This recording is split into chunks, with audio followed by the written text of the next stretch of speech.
ঈদ যাত্রায় ঘরমুখো রাজধানীর মানুষজন ঈদের আনন্দ সবার সঙ্গে ভাগাভাগি করে নিতেই প্রিয়জনের কাছে ফিরছে রাজধানীর মানুষ।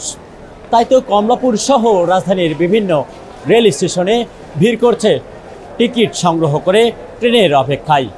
ঈদের আনন্দ ভাগাভাগি করতে ঘরে ফিরছে মানুষ, টিকিটে নেই দুর্ভোগ। ঈদের ছুটি শুরু হতেই রাজধানী ছাড়তে শুরু করেছে মানুষ। প্রিয়জনের সঙ্গে ঈদের আনন্দ ভাগাভাগি করতে ফিরছে দেশের বিভিন্ন প্রান্তে। এবারের ঈদ যাত্রায় নেই কোনো ভোগান্তি, নেই টিকিটের জন্য হাহাকার, সবকিছুই যেন নিয়ন্ত্রিত আর স্বস্তিদায়ক।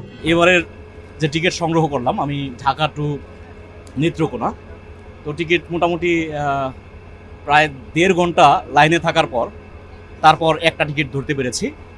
আসলে ধরার পর আসলে অনেকটা স্বস্তি পেয়েছি। 10 দিনের দীর্ঘ ছুটি পেয়েই রাজধানী ছাড়ছে মানুষ। কর্মব্যস্ত শহরের কোলাহল পেছনে ফেলে ছুটছে তারা নিজেদের শিকড়ে, প্রিয়জনের কাছে। খুবই ভালো লাগছে, বিশেষ করে 10 দিনের ছুটি। বাড়িতে গিয়ে কি করবেন?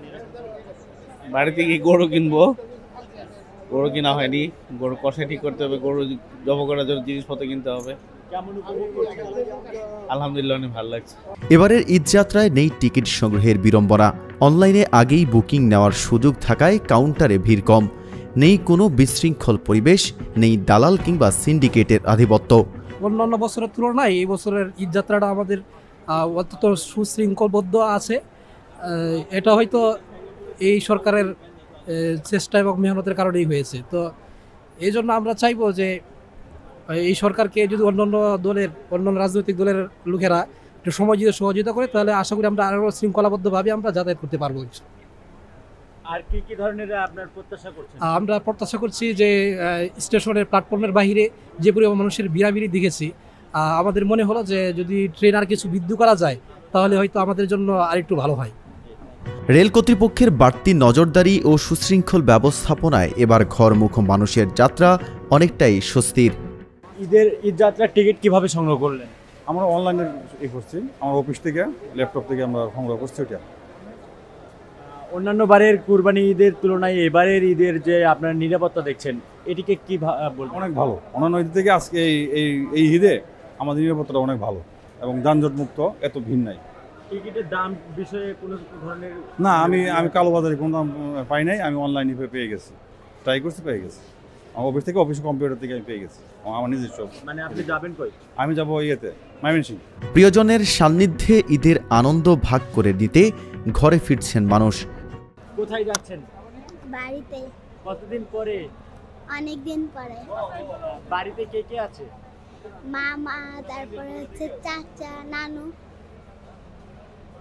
এখানে কেমন দেখলেন, কেমন লাগছে এখানে আপনাকে? এখানে অনেক ভালো লাগছে, অনেক কিছু দেখছি।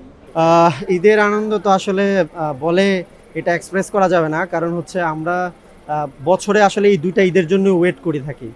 তো আসলে এখন পরিবার পরিজন সবার সাথে একসাথে দেখা হবে, বাড়িতে যাব, গরু কিনবো, এই যে একটা ব্যাপার, তারপর ফ্রেন্ড সার্কেল আছে, সবার সাথে একসাথে সময় কাটাবো, এত ব্যস্ততার মাঝখানে যে এই যে সময়টা, এটার জন্য আসলে বলা থাকে মানে বেঁচে থাকি এই বছরে এই দুইটা ঈদের জন্য আসলে অপেক্ষায় থাকে যে কখন আসবে এবং এই দিনগুলোর জন্য বাড়িতে যাব আর কি।